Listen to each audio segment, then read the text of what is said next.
আমি বঙ্গবন্ধু বলতে নারাজ, কারণ উনি এই উপাধির যোগ্য না। শেখ মুজিবুর রহমানের বঙ্গবন্ধু উপাধি নিয়ে এভাবে প্রশ্ন তুলেছেন জামায়াতপন্থী আইনজীবী এস শাহরিয়ার কবির। শাহরিয়ার কবিরের আগেও গত ১.৫ বছরে কেউ কেউ শেখ মুজিবুর রহমানকে বঙ্গবন্ধু বলতে আপত্তি জানিয়েছেন, কিন্তু শেখ মুজিবুর রহমানকে বঙ্গবন্ধু উপাধি দেওয়ার সেই প্রেক্ষাপটটা অনেকেই জানেন না। তিনি সেধে সেধে এই উপাধিটি গ্রহণ করেননি। শেখ মুজিবুর রহমানের নামের সঙ্গে কিভাবে বঙ্গবন্ধু উপাধি যুক্ত হল সেসব জেনে নেওয়া যাক। মুক্তিযুদ্ধের আগের কয়েকটি বছর ছিল জাতির ক্রান্তিকাল। পাকিস্তানি শাসকদের হাতে নানা ক্ষেত্রে বৈষম্যের শিকার পূর্ব পাকিস্তানের মানুষ তখন মুক্তির পথ খুঁজছিল। তখনই ১৯৬৬ সালে লাহোরে বাঙালি মুক্তির সনদ ৬ দফা ঘোষণা করেন শেখ মুজিব। বিষয়টিকে অপরাধ হিসাবে গণ্য করে শেখ মুজিব সহ ৩৫ জনকে আগরতলা ষড়যন্ত্র মামলার আসামি করা হয়। ১৯৬৮ সালের ১৯ জুন শুরু হয় এ মামলার বিচার কাজ। মামলায় শেখ মুজিবুর রহমানকে গ্রেফতারের পরই ফুঁসে ওঠে বাংলার মানুষ। তৎকালীন শাসক আইয়ুব খানের বিরুদ্ধে রাজপথে নামে ছাত্র জনতা। উত্তাল হয়ে ওঠে পুরো দেশ। ষড়যন্ত্র মোকাবিলায় ১৯৬৯ সালের ৪ জানুয়ারি ঢাকা বিশ্ববিদ্যালয়ের ডাকসু কার্যালয়ে তোফায়েল আহমেদের নেতৃত্বে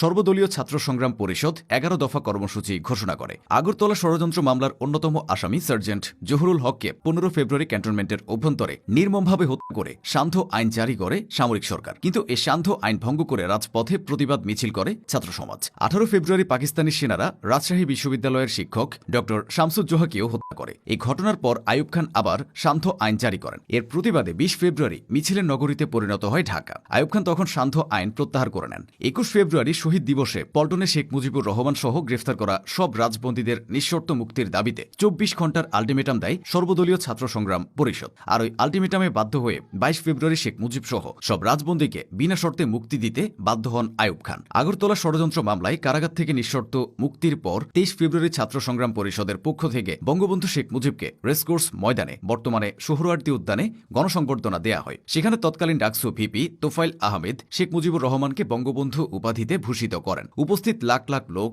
তখন তুমুল করতালির মধ্য দিয়ে প্রস্তাবটি গ্রহণ করে ধ্বনি তুলেছিলেন, জয় বঙ্গবন্ধু। তখন থেকে বাংলার জনগণের কাছে শেখ মুজিবুর রহমান পরিচিত হয়ে ওঠেন বঙ্গবন্ধু হিসেবে। বঙ্গবন্ধু উপাধি পেয়ে থেমে থাকেননি শেখ মুজিবুর রহমান, বরং এ বিষয়টি যেন তার কাজে আরও গতি এনেছিল। বাঙালির স্বাধীনতা ও মুক্তি নিশ্চিত করতে নানা আন্দোলন সংগ্রামে নিজেকে আরও বেশি করে যুক্ত করতে থাকেন তিনি। এরই ধারাবাহিকতায় ৭১-এর ৭ই মার্চ বজ্রকণ্ঠে বাঙালি জাতির মুক্তির কথা শোনান তিনি। ওই দিন দেয়া বঙ্গবন্ধুর ভাষণের পরে শুরু হয়েছিল বাংলাদেশের মূল স্বাধীনতা সংগ্রাম। শুধু বঙ্গবন্ধু নয়, এদেশের মানুষের কাছে শেখ মুজিব আরও অনেক নামে পরিচিত।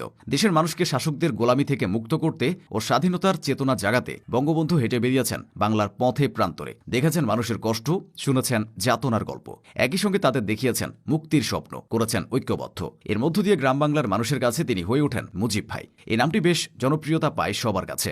এছাড়া শেখের বেটা, বাংলার মুজিব, শেখ মুজিব, বঙ্গ শার্দুল নামেও মানুষ তাকে ডাকত। তবে সব ছাপিয়ে তিনি হয়ে ওঠেন এদেশের মুক্তিকামী মানুষের কণ্ঠস্বর, হয়ে ওঠেন বঙ্গবন্ধু শেখ মুজিবুর রহমান। বঙ্গবন্ধু উপাধি তিনি এমনি এমনি পাননি। এর পেছনে রয়েছে দীর্ঘ সংগ্রামের ইতিহাস। পাকিস্তানি শাসকদের রক্তচক্ষু উপেক্ষা করে মানুষের অধিকার আদায় করেছেন, কারাগারে বসে দিন কাটিয়েছেন। তাই মানুষও তাকে বুক উজাড় করে ভালোবেসেছে।